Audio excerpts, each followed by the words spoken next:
Ya, Assalamualaikum warahmatullahi wabarakatuh. Nice to see you everyone.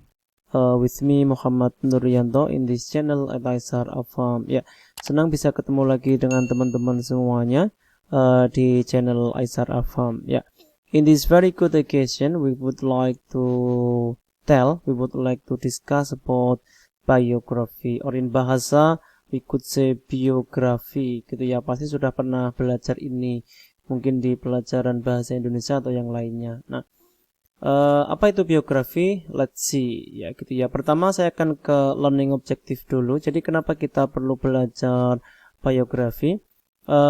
Since we need to understand the social function and the language element of biography text, ya kita perlu mempelajari social function dan juga language element atau elemen kebahasaan dari teks biografi. Kemudian kita juga butuh untuk identify the generic structure of the text, ya.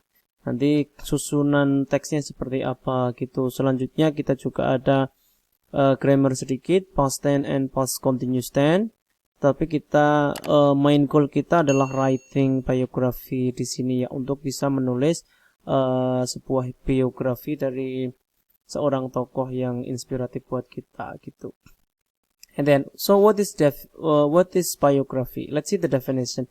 Biography text is a text that tell us about the whole or part of someone's life. Jadi, teks biografi itu bisa berbicara tentang atau memberitahu kita tentang keseluruhan atau sebagian saja dari kehidupan seseorang. It encompasses the person detailed life event, like where she or he was born, where she or he grow up, gitu ya. Jadi tentang bagaimana lahirnya, di mana lahirnya, kemudian kapan lahirnya, kemudian kehidupannya seperti apa, what has she or he achieved in his or her life, and how, gitu ya. Apa saja yang sudah dicapai dalam kehidupannya dan bagaimana tokoh tersebut mencapainya, and later his or her death. Jadi mulai dari lahir sampai meninggal. Tetapi ini bisa saja hanya part of someone's life. Jadi part of someone's life itu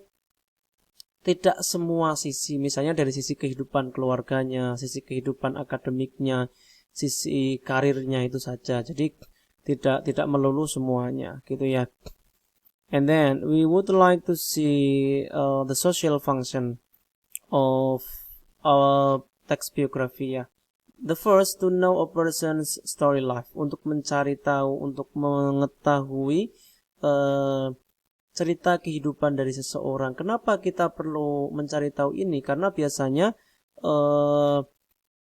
teks biografi itu for famous figure, gitu ya, untuk orang-orang yang terkenal, yang sangat inspiratif seperti itu. Makanya ini, to give information and educate the reader, untuk memberi informasi dan yang paling penting adalah educate the reader, untuk mengedukasi atau mendidik pembaca. Misalnya biografi itu Pak Karno, kemudian Habibie, kemudian tokoh-tokoh yang terkenal, yang banyak orang kenal dan hidupnya sangat menginspirasi, gitu ya. Okay, let's see. Nah, and now let's see the generic structure of biography text, ya.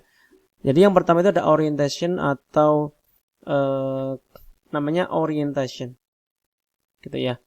It is the opening paragraph, adalah paragraf pembuka. It gives the reader background information of the person, akan memberitahu kepada pembaca tentang background informasi dasar tentang tokoh yang akan kita bahas, gitu ya. Nanti kita lihat contohnya.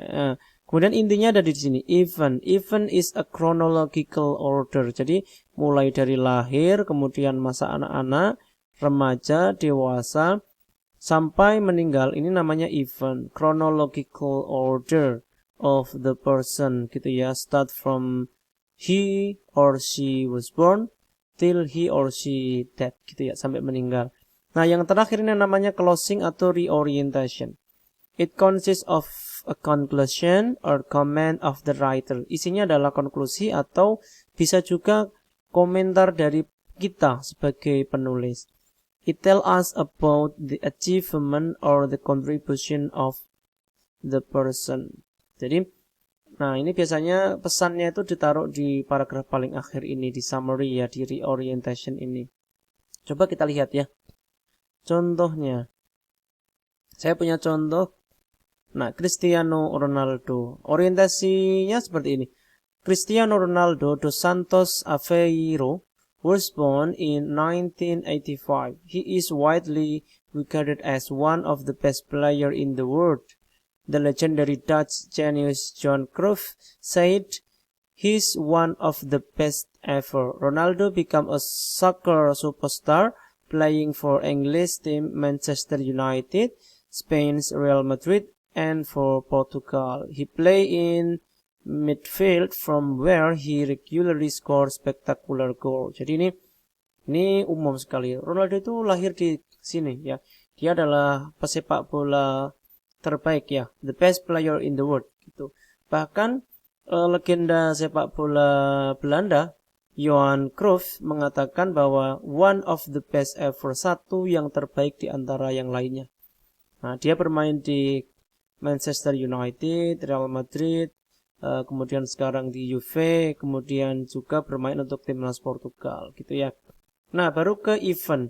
Event itu isinya cerita dari awal. Ronaldo started kicking a ball, mulai bermain bola itu around when he was 3, mulai umur 3 tahun sudah belajar main bola. His skill was obvious then and by 10 years old. Tetapi skillnya mulai terlihat itu ketika umurnya 10 tahun. Two of Portugal's top club want to sign him. Dua klub top di Portugal mau menandatangannya atau mengontraknya gitu ya. Kemudian he joined Sporting Lisbon. Kemudian bergabung dengan Lisbon and become the only player in their history to play for the under 16, under 17, under 18 B team and first team within one season. Jadi menjadi salah satu-satunya pemain bola yang bermain di kelompok umur 16, di bawah 16 tahun, 17 tahun, 18 tahun, tim B sama tim utama dalam satu musim. Jadi promosinya cepat sekali. His skill soon attracted Europe's big team. Akhirnya skillnya memancing perhatian dari klub-klub besar Eropa. Sampai akhirnya ini ya, Manchester United decide Ronaldo was the perfect replacement for David Beckham and signed him in 2003 gitu ya. Sampai terakhir ini. Nah, baru yang terakhir dari reorientation. In 2009, Ronaldo joined his boyhood heroes Real Madrid and become the most expensive footballer in history. Dia bergabung dengan Real Madrid dan menjadi pemain bola termahal dalam sejarah. His transfer fee was over bla bla bla ini ya, sampai selesai ini. Gitu. Jadi yang pertama adalah orientation, kemudian event, dan terakhir adalah reorientation. Okay. I think that's all. Thank you for watching the video. If there were questions, kalau ada pertanyaan, you might ask in the comment log. Thank you. Assalamualaikum warahmatullahi wabarakatuh.